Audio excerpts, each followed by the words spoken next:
Good morning, happy Monday. How are you today? So today I'd like to ask if you suffer from comparisonitis.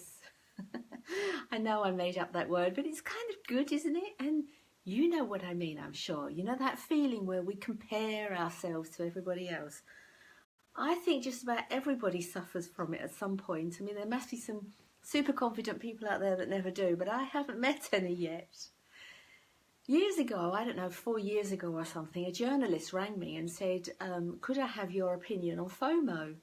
And at the time, I was like, I'm not entirely sure what FOMO is. And of course, now it's become more used language, and it's fear of missing out. And it was become a syndrome. I mean, it was back then it had become a syndrome because it is so prevalent, because there are so many people that have this FOMO, this fear of missing out. And of course, things like social media exacerbate this, don't they?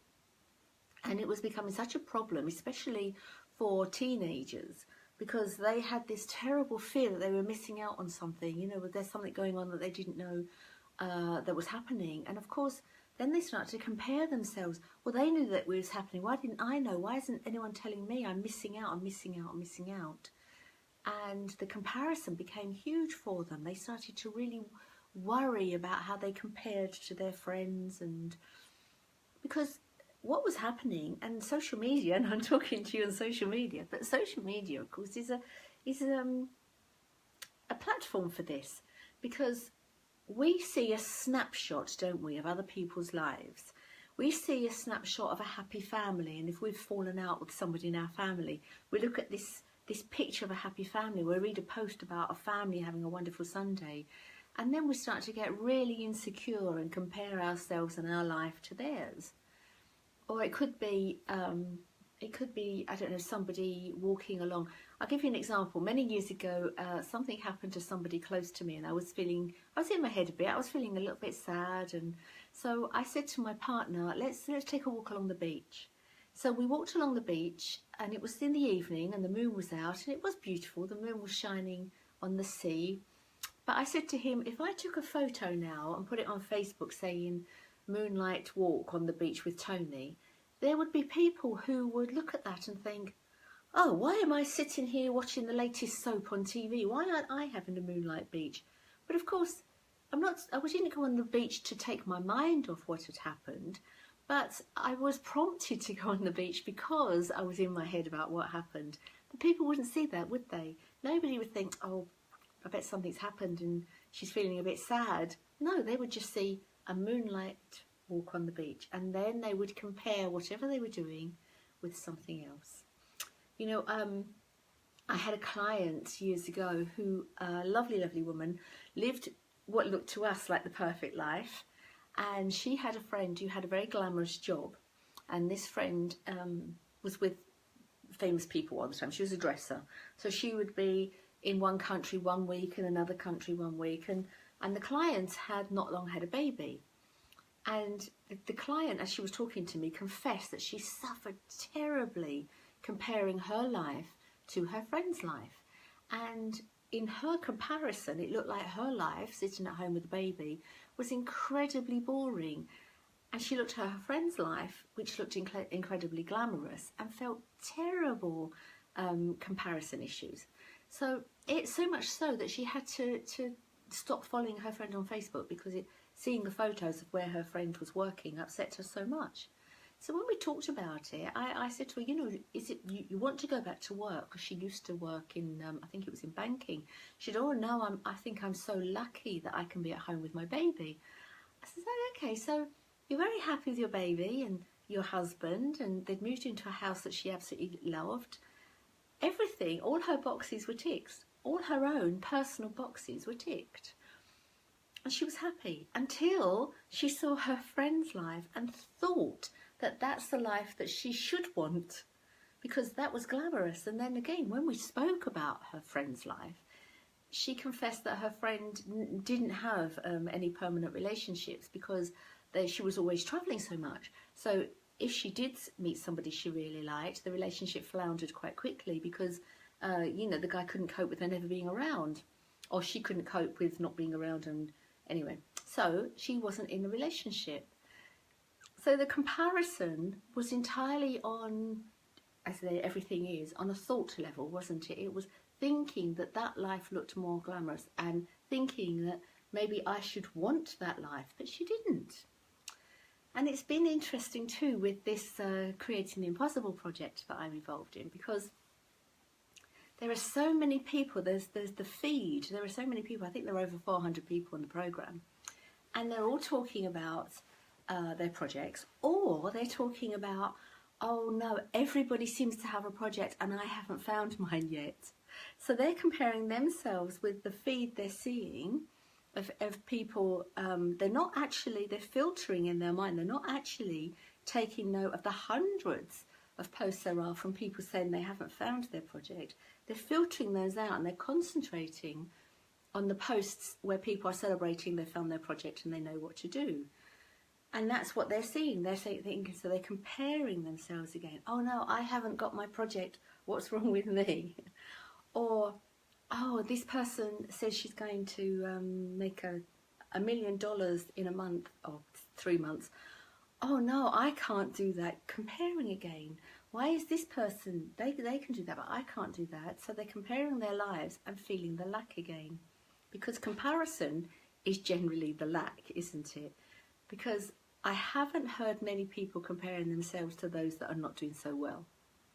So people might, in a moment of gratitude, think I am so lucky because I have blah blah, and these people don't have blah blah, and they have gratitude for what they have. But that doesn't happen very often when we compare, does it? Because we compare ourselves most often to those that we think are doing better than us. So we think, oh, that coach is doing so well, they have X amount of clients, or they're making loads of money, or, oh, that person has a perfect relationship because they never seem to argue, or that person is the size I want to be and I can't lose weight and I'm never going to be that size, and on and on. We never think to ourselves, wow, look, you know, I've done quite well this week, or my clients love me, or when we're suffering from comparisonitis, that's when, as I say, we compare ourselves to those that we think are doing better, and then we feel the lack, and then we get depressed or fed up at least. So we're fed this though, aren't we? We're fed the idea of comparison, wanting more, and of course comparison too is very much like the I'll be happy when, isn't it? Because what we compare ourselves to, the people we compare ourselves to, even if we got to where we think they are, there would always be someone else we would compare ourselves to. So we would, if we got to the size we think we wanted to be, then there would be someone else that we thought, oh, they look better, I need to be like that. It's a moving target, isn't it? And we're fed this all the time. I mean, look at adverts. You know, we know that adverts don't sell a product. Adverts sell a feeling. But how? Because you see, we look at the car maybe and we think, oh, because there are generally quite good looking people in the car. And even if it's a family car and there are some squabbling children, they're all rather easy on the eye, aren't they? So we look at this family that even if they're arguing, if it's a couple and they're having an argument in the car, they still look like they are quite glamorous and they are quite who we would like to be. Even if the car is aimed at the ordinary Joes out there. So we're not talking about a supercar, we're talking about a car that the advertisers want to aim at the normal family.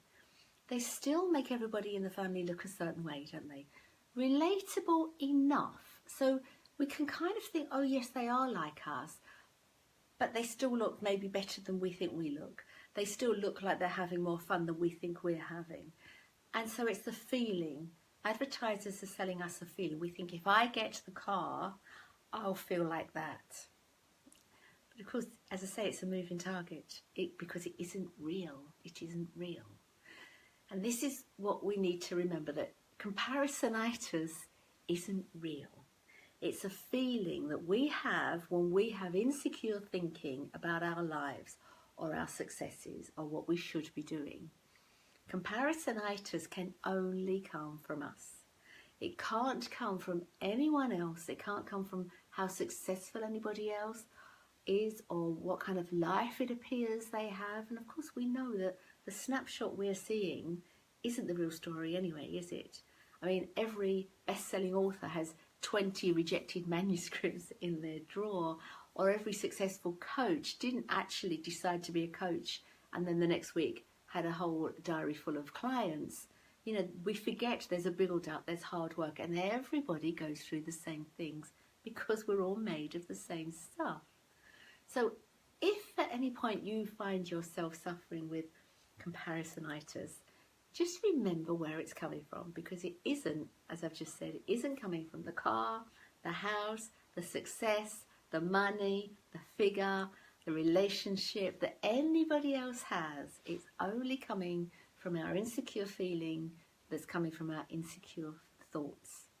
And once we see that, we can kind of give ourselves a metaphoric slap around the face. I mean, feel free to do it if you want to do it physically, but I'd suggest metaphorically.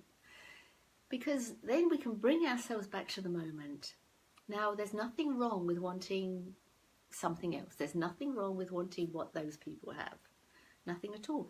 And there's nothing wrong with going for it. If you want to have more clients, figure out a way how. If you want to have a new car, find the finance. You know, there's nothing wrong with wanting something, as long as you don't get mistaken and think that when you get that thing, that's going to give you a feeling, because it never can. It may give you, driving a new car may give you a really good feeling because of the way you're thinking, that you're thinking you've made it, or aren't you lucky you've got this car, or whatever is going on for you. That will give you a feeling. That thinking when you're sitting in the car will give you a feeling. But, you know, I guarantee it won't last very long. A day, a week, a month, and then it's your car again. And you might keep thinking, oh, I really like my car. But it isn't going to give you a feeling. You're just as likely to feel fed up, upset, miserable, getting comparisonitis when you're in that new car as you were when you had the old car. So I hope you don't suffer from comparisonitis. But if you find yourself falling into that trap again, just you know, take a step back and think about what you have. If gratitude helps you, and I haven't really met anybody it doesn't help, maybe take stock of what you already have, or as I say, or maybe plot and plan to get what you want, and enjoy feeling good while you're plotting and planning, because you can feel just as happy in your old car or in your old house with your old partner. But you can feel just as happy with whatever you have now. And trust me, there will be people out there that will suffer comparisonitis, sadly, when they see how happy you are, because they would wish they were just as happy as you are. And you can have this happiness whatever you have materially, or whatever your circumstances. So I look forward to seeing you next week, and I look forward to, if you have any comments, you can get in touch with me, or you can post them here, or I should just see you next Monday. Okay, bye bye.